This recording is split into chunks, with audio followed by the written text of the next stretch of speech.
The courtroom was eerily quiet as 5-year-old Emily Carter stepped through the heavy wooden doors, her tiny fingers gripping the leash of Rex, a German shepherd with a long, jagged scar running along his side.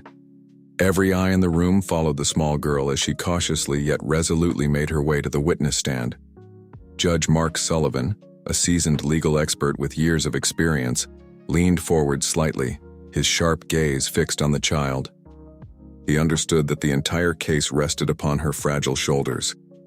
Emily was the sole witness to an attempted abduction, one that, if proven, could put a dangerous man behind bars for life. But there was one major obstacle. Emily hadn't spoken a single word since the attack. Across the courtroom, Richard Hale sat at the defense table, his expression calm, almost smug. A 45-year-old software engineer with an unassuming appearance, Hale had been arrested after an eyewitness placed him at the scene of Emily's attempted abduction. Yet his defense was solid. No physical evidence, no confession, and a witness who couldn't testify. His lawyer had already built a strategy around undermining the traumatized child's ability to identify him. But then, something changed. As Emily settled onto the witness chair, her green eyes locked onto Richard Hale's. Her small fingers trembled as they made a subtle movement, barely noticeable to the untrained eye. It was a silent signal, one she had learned over weeks of therapy. Only 2 beings in the room caught it. It was Rex and Judge Sullivan. Rex's reaction was immediate. The moment Emily's small fingers twitched in that silent plea for help, the dog's entire body went rigid. His ears shot forward, his muscles tensed like a coiled spring, and a deep, guttural growl rumbled from his chest, a sound of warning, of recognition. His golden brown eyes locked onto Hale, unwavering and intense. A ripple of unease spread through the courtroom. A murmur rose among the spectators, whispers of speculation filling the air. There was something about the dog's behavior that struck a nerve. This wasn't just a well-trained support animal responding to his handler's distress. This was something deeper, something primal. Judge Sullivan's gavel came down hard. The sharp crack echoed through the room like a clap of thunder. "This court will take a 15-minute recess," he declared. His voice edged with urgency. Prosecutor Jenna Collins shot him a questioning look, but he didn't meet her eyes. Instead, his gaze shifted to Emily, who clung to Rex as if he were her only lifeline. Something had just happened, something significant, and he needed to understand exactly what it was before the trial proceeded any further. As the courtroom emptied, Sullivan remained seated, his mind racing. He had seen many things in his years on the bench, but never had a therapy dog reacted with such undeniable certainty. What had Rex recognized? And more importantly, what did it mean for the case? Outside in the hallway, Emily knelt beside Rex, her tiny hands gripping his fur tightly. Her mother, Sarah Carter, crouched beside her, smoothing back the child's curly hair with trembling fingers. "Sweetheart, are you okay?" she whispered. Emily didn't respond. She didn't need to. Her grip on Rex said everything. Rex tightened her small frame, pressing into his side. Jack Monroe, the lead investigator on the case, watched from a few steps away, a grizzled FBI agent with decades of experience. Monroe had a gut instinct that had served him well over the years, and right now his gut told him that whatever just happened in that courtroom was a game changer. He stepped closer to Judge Sullivan. "Something spooked that dog," he murmured, his voice low. "I'd bet my badge he recognizes. Hail from somewhere." Sullivan exhaled slowly, his sharp blue eyes narrowing. "Then we need to find out where." Meanwhile, inside the defense's private room, Richard Hale sat across from his attorney, Michael Graves. The moment they were alone, the smug confidence on Hale's face twisted into something else, something colder. His fingers drummed against the table as he replayed the moment in his mind. The girl hadn't spoken, but the dog had reacted. "She knows," he muttered under his breath. Graves raised an eyebrow. What? Hale forced a small smile. Nothing, he said, but his mind was already racing. That damn dog. He hadn't considered the animal would be a problem. But now he realized Rex might be the key to unraveling everything. As the 15-minute Recess neared its end. Judge Sullivan straightened his robes and took a deep breath. He didn't believe in coincidences. And right now something told him that Rex had just given them the most important clue of the trial. It was time to dig deeper, and for the first time since the case had started, he felt the tide shifting before the silence, before the courtroom, before the terror that stole her voice. Emily Carter was a vibrant chatterbox of a child at 5 years old. She was the kind of girl who filled a room with endless stories, her bright blue eyes gleaming with curiosity and mischief she loved.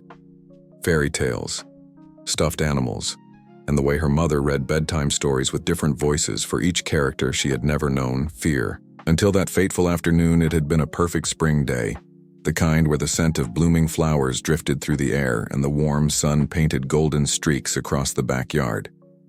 Sarah Carter had been watching her daughter from the kitchen window, a smile tugging at the corner of her lips as Emily twirled in the yard, her pink dress flaring like a dancer's. David Carter was due home in a few hours, and she had been debating whether to start dinner or wait for him. It should have been an ordinary afternoon. It should have been safe at 3:42 p.m. Sarah's phone rang. It was her sister calling from out of state, and she stepped inside for what she thought would be a quick conversation. 4 minutes, that was all it took. When she returned to the yard, the gate stood ajar. A wave of cold terror shot through her veins. Her breath caught in her throat as she scanned the space where her daughter had been. Emily was still there, but she wasn't alone. A black van idled near the curb, its side door slightly open. A man knelt beside Emily, his smile unnervingly warm. "I have puppies in my van," he was saying, his voice smooth. "Practice special ones. They need a little girl to take care of them." Would you like to see? Sarah's world seemed to slow her instincts, screaming before her mind could process what was happening. Her voice sliced through the air. "Emily." The man's head snapped up, his smile vanished, replaced by something sharp and calculating. In an instant, he grabbed Emily's arm. Emily froze. She didn't scream. She didn't fight. She only stared at him with wide, unblinking eyes, as if some deep-rooted fear had locked her in place across the street. Martha Jenkins, a retired nurse walking her terrier, saw everything unfold. Her voice, weathered with age but strong with conviction, rang out, "Hey, get away from that child." The man hesitated. His grip loosened for a fraction of a second. That was all it took. Emily yanked her arm free and bolted toward her mother. Sarah scooped her daughter into her arms just as the van's engine roared. The tires screamed, reached against the pavement as the vehicle sped away, leaving black streaks of rubber on the road. Sarah clutched Emily tightly, her heart pounding against her ribs, but Emily didn't cry. She didn't say a word. She only buried her face into her mother's shoulder and trembled. The police arrived within minutes. Detective Jack Monroe, a seasoned investigator from the FBI's Child Abduction Task Force, took immediate control of the scene. His graying hair and sharp brown eyes spoke of years spent chasing shadows, searching for missing children who were often never found. He had seen this pattern before. "Too many times he fits the profile," Monroe muttered, flipping through a worn notebook. 4 children have disappeared in the last 18 months, all approached near their homes, all lured by promises of puppies. His partner, Agent Lisa Grant, knelt beside Emily, her voice gentle but firm. "Sweetheart, do you remember what the key?" Man looked like silence. Sarah brushed Emily's hair back, her hands trembling. "Honey, it's okay, you're safe now. Can you tell the nice officer what he looked like?" Emily's small hands gripped her mother's sweater tightly, but she didn't speak. She didn't nod. She didn't shake her head. It was as if someone had flipped a switch, shutting her voice off completely. "She hasn't said a word since I picked her up," Sarah whispered, fear creeping into her voice. "She just won't talk." Agent Grant exchanged a look with Monroe. "Selective mutism," she murmured, a trauma response. Monroe sighed, rubbing his temple without a statement. "We don't have much. The description is vague. A man, a black van. It could be anyone." Martha Jenkins, who had witnessed the abduction attempt, stepped forward. "I got part of the license plate," she said firmly, the first 3 letters YKZ. Monroe's gaze snapped to her. "That's something," Sarah, still clutching. Emily felt a surge of helplessness. Her daughter, once so full of life, had retreated into herself, and in the days that followed, it only got worse. Emily stopped playing. She stopped drawing. She refused to leave the house, flinching at the sight of passing cars. She barely slept, and when she did, her nights were filled with silent nightmares.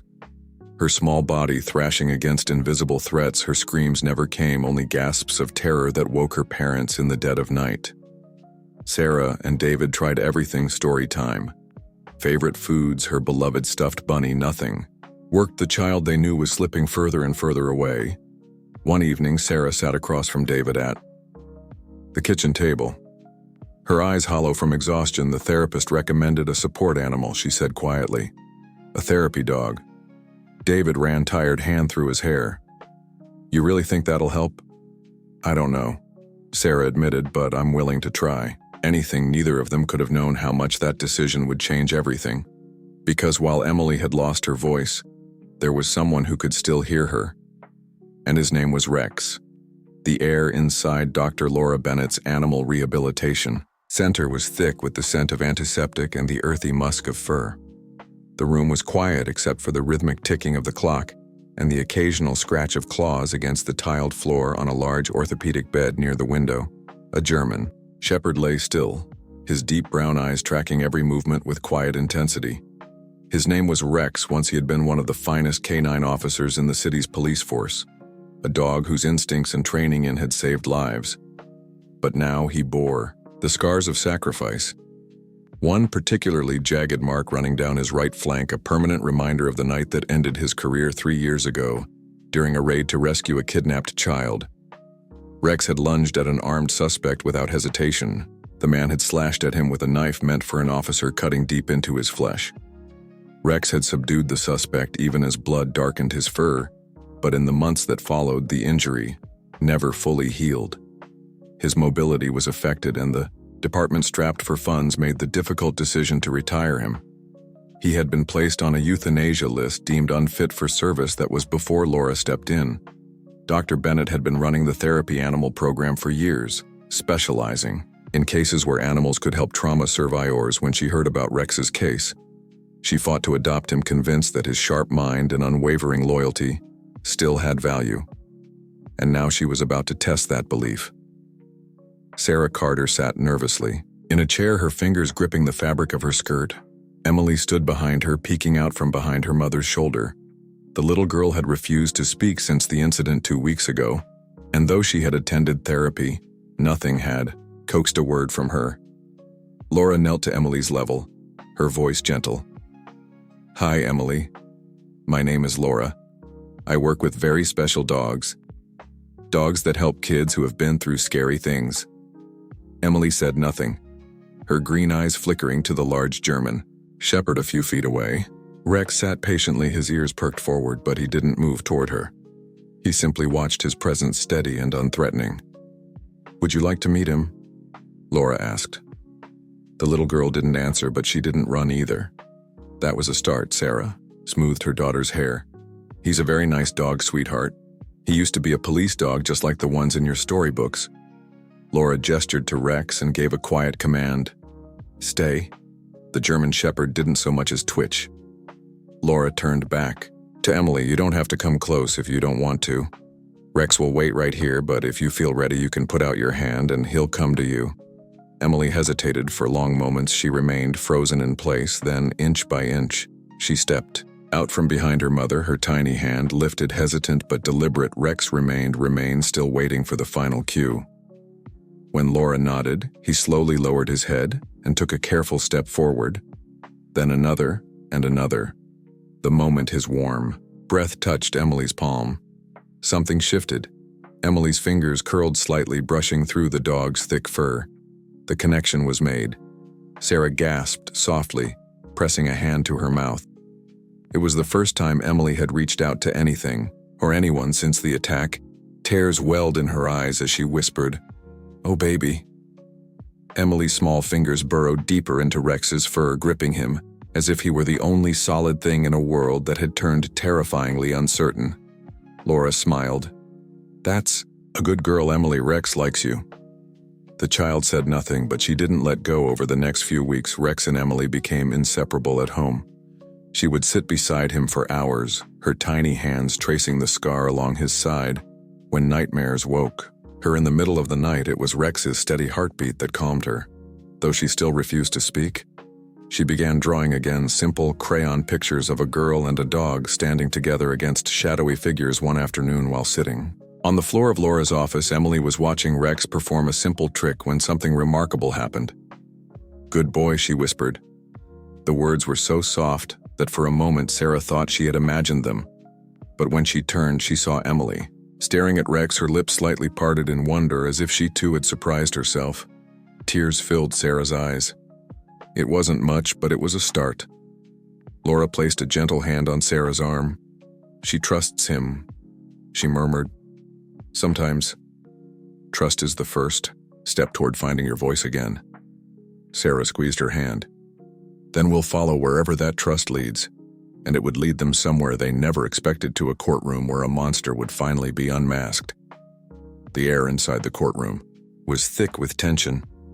The seats in the gallery were filled with journalists, families, and legal observers, all watching with anticipation, as one of the most high-profile trials in recent memory was about to begin. In the center of the room, the defendant Richard Hale sat beside his attorney, his expression unreadable. Despite the weight of the charges against him, he appeared disturbingly calm, his fingers tapping rhythmically against the polished wood of the defense table seated beside her mother. Emily Carter clutched the leash of Rex tightly, her small fingers wrapped around the thick fabric as if it were a lifeline. The German shepherd sat alert beside her, his ears pricked forward, his deep brown eyes locked onto Hale. Every so often, his nose would twitch as if he were scenting something familiar in the air. "All rise," the BFF's voice rang through the chamber as Judge Mark Sullivan entered his robe. Flowing behind him, he took his seat at the elevated bench, his sharp eyes scanning the room. Before settling briefly on Emily and Rex, he had already made a ruling, allowing the therapy dog to be present, but he knew that decision was far from universally accepted. "Before we proceed with opening statements," Sullivan said, his deep voice measured and controlled, "the court will hear arguments regarding the presence of the support animal in these proceedings." Michael Graves, the defense attorney, rose smoothly from his seat and adjusted his tie. "Your Honor," he began, his tone polite but firm, "while we understand the prosecution's argument for emotional support, the presence of this animal is highly prejudicial. A large German shepherd in the courtroom may evoke an emotional response from the jury that would unfairly bias them against my client. We request that the dog be removed during testimony." Jenna Collins, the lead prosecutor, stood immediately in response. "Your Honor, Emily Carter's 5 years old and a trauma survivor. She has been diagnosed with selective mutism. As a result of her experience, Rex is not here as a spectacle. He is here as a medically necessary support animal. His presence allows Emily to participate in these proceedings without undue distress." Judge Sullivan sat back, his expression unreadable. "I have already reviewed the documentation submitted by the child psychologist and the animal behaviorist. The dog remains." A murmur spread through the courtroom, some in agreement, others grumbling under their breath. Graves pressed his lips together, displeased but unwilling to argue further. He returned to his seat, shooting a quick glance at Hale, who remained eerily expressionless. The trial began in earnest. The prosecution painted a chilling picture of Hale's actions, a pattern of manipulation, deception, and predatory behavior spanning years. Witnesses were called, including the elderly neighbor Martha Jenkins, who recounted the terrifying moment she saw Hale trying to lure Emily into his van. Her voice trembled as she described the way he had grabbed the child's arm before fleeing when confronted. Emily sat silently through it all, her small frame dwarfed by the large wooden chair, her fingers occasionally flexed around the leash. But she never let go. Whenever the tension became too much, she would look down at Rex, who remained perfectly still, his quiet presence grounding her. Then it was time for her testimony. A hush fell over the courtroom as Emily was gently led to the witness stand. Sarah Carter walked with her, her protective gaze never leaving her daughter. She helped Emily into the seat before stepping away, though her every muscle was taut with the desire to scoop her daughter into her arms and take her far from this place. Jenna Collins approached carefully, her demeanor soft and warm. "Hi, Emily," she said with a gentle smile. "I know this is a little scary, but remember, you don't have to say anything you don't want to. You can just nod or shake your head if you feel more comfortable, and if you ever need A break, you can let us know. Emily didn't look at her. Her gaze was fixed on the table, her breathing shallow, but then, as if sensing her unease, Rex pressed his body lightly against her leg. She reached down and gripped a handful of his fur slowly. She nodded. Good, Jenna said, keeping her voice light. Emily, can you tell us who was with you in your yard that day? Emily hesitated. She didn't lift her head, but after a long moment, she slowly raised her arm and pointed directly at Richard. Hale, the defendant's expression didn't change, but something flickered in his eyes, a brief involuntary tightening of his jaw. Graves immediately stood objection. The child has been repeatedly shown images of my client prior to trial. This identification is unreliable. Judge Sullivan held up a hand. Overruled. The jury will determine the credibility of the witness. Jenna continued. Emily, did this man say anything to you that day? The child didn't speak. Instead, she made a small movement with her hand. Subtle sign. It was the same signal she had given before, the one that Rex understood. The German Shepherd responded instantly. His ears snapped forward, his muscles tensed, and a deep guttural growl rumbled from his chest.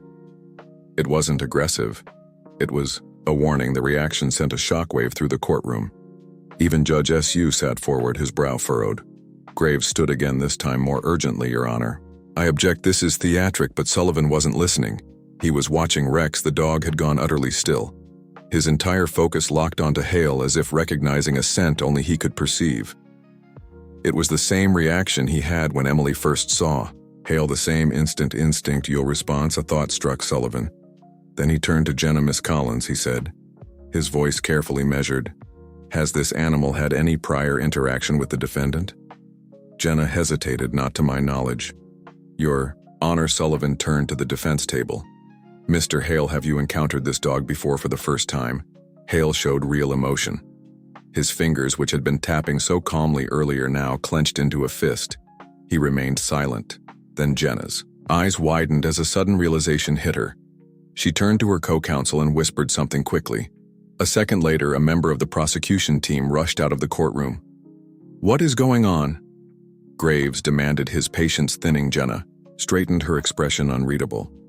Your Honor, I request a short recess. There may be new evidence relevant to this case. Judge Sullivan studied her for a long moment before nodding. 15-minute recess. As the courtroom emptied, whispers filled the air. Speculation spread like wildfire. Had Rex just recognized Richard Hale, and if so, from where? Something told Judge Sullivan that the answer to that question would change everything. The weight of the case bore down on the prosecution team as new developments surfaced. Richard Hale had been officially linked to multiple disappearances, yet, without Emily's full testimony, the trial teetered on the edge of uncertainty. What no one expected, however, was that the key to unraveling the case would not come from the child, but from the German Shepherd who never left her side. The morning was crisp as the prosecution team, led by Jenna Call, presented their next motion to introduce new forensic evidence. The soil samples found in Richard Hale's van had been analyzed, and the results pointed to a very specific location, a remote unoccupied cabin in the northern woods. Detective Jack Monroe, having worked on similar cases for decades, knew what this could mean. Your Honor, Collins addressed Judge Sullivan, we request a 24-hour recess to follow up on a crucial lead. We believe this evidence may provide the final piece needed to close this case. Michael Graves, Hale's defense attorney, immediately objected. Your Honor, this is nothing more than a delay tactic. My client has already been through extensive questioning, and there is no solid evidence tying him to this so-called cabin. Soil samples are circumstantial. At best. Judge Sullivan's stern gaze silenced Graves' motion. Granted, he ruled. The prosecution has 24 hours. Court adjourned as soon as the judge's gavel struck. Monroe and his team mobilized Rex, Emily's ever-watchful protector, was brought along for the operation. His reaction to Hale had been unmistakable. Perhaps he could sense something that human eyes had missed. The search team arrived at the desolate cabin by early afternoon. The place was eerily silent, the surrounding trees whispering with the wind. A thick layer of dust covered the porch, yet faint footprints leading toward the back door suggested recent activity. Rex was the first to react as soon as they approached the cabin. The dog's ears perked, his nose twitching with keen intensity, His body stiffened, tail to erect, muscles poised like a coiled spring. He let out a low growl, pacing anxiously at the threshold. "This place is wrong," Monroe murmured. "Rex knows something's here." The team proceeded cautiously. Weapons drawn inside the cabin was sparse, a table, a cot, empty food cans stacked in a corner. But then Monroe noticed something peculiar. The wooden floor near the back wall had an unnatural seam, a faint indentation that seemed out of place. He knocked on it. "Hollow, there's something under here," he said with swift precision, the officer's pride. The boards loose, what lay beneath sent a shiver down their spines. A narrow staircase spiraled down into a hidden basement. The air grew cold and damp as they descended, the dim light revealing a horrific sight. Children's belongings. Old toys. Small. Shoes, a faded pink backpack, and in the farthest corner, chained but still alive, was a girl. Emma Sullivan, the 8-year-old, had been missing for 6 months. Her face was pale, her clothes ragged. But the moment she saw the officers, her eyes filled with tears of recognition and relief. "Help," she whispered, voice hoarse from disuse. Rex reacted immediately, straining against his leash, whining as if sensing the suffering this child had endured. Monroe rushed forward, unlocking the chain, scooping Emma into his arms. "You're safe now," he assured her. "We've got you." Emma clung to him, her frail body trembling. The search had finally come to an end, but the nightmare wasn't over yet. Back at the courthouse, the news of Emma's rescue spread like wildfire. The gallery was packed, as Collins prepared for the final strike against Hale. The judge allowed Emma's discovery to be introduced as evidence, along with the soil sample linking the cabin to his vehicle. Mr. Hale Collins addressed the defendant, her voice sharp as steel. "How do you explain the presence of an abducted child, locked in a basement on a property tied directly to you?" For the first time, Richard Hale looked shaken. I don't know what you're talking about," he stammered. Jenna Collins pressed forward, her tone unwavering.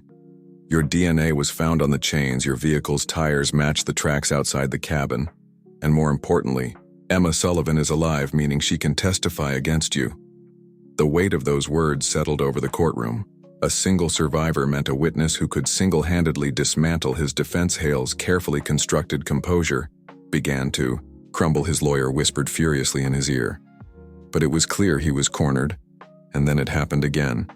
Rex, lying at Emily's feet, suddenly lifted his head, his eyes narrowing at Hale. His hackles rose, a deep growl vibrating through his chest.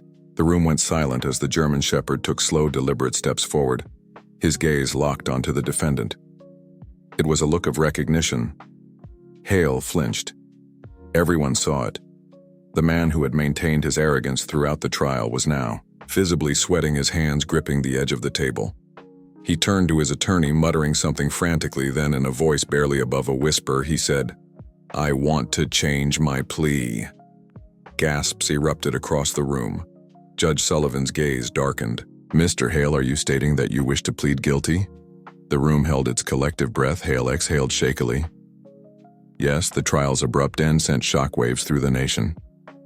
Richard Hale was sentenced to life in prison without the possibility of parole, his conviction sealing the fate of a man who had terrorized families for years.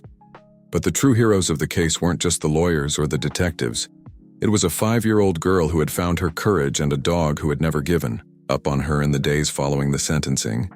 Emily spoke her first words in weeks, holding Rex's face in her small hands. She whispered, "Thank you." Her parents wept, knowing that their daughter was finally finding her way back to them. And as Rex wagged his tail, nuzzling her gently, it was clear some bonds were unbreakable. No matter how dark the world became, there would always be those willing to stand against the darkness, even if they walked on 4 legs.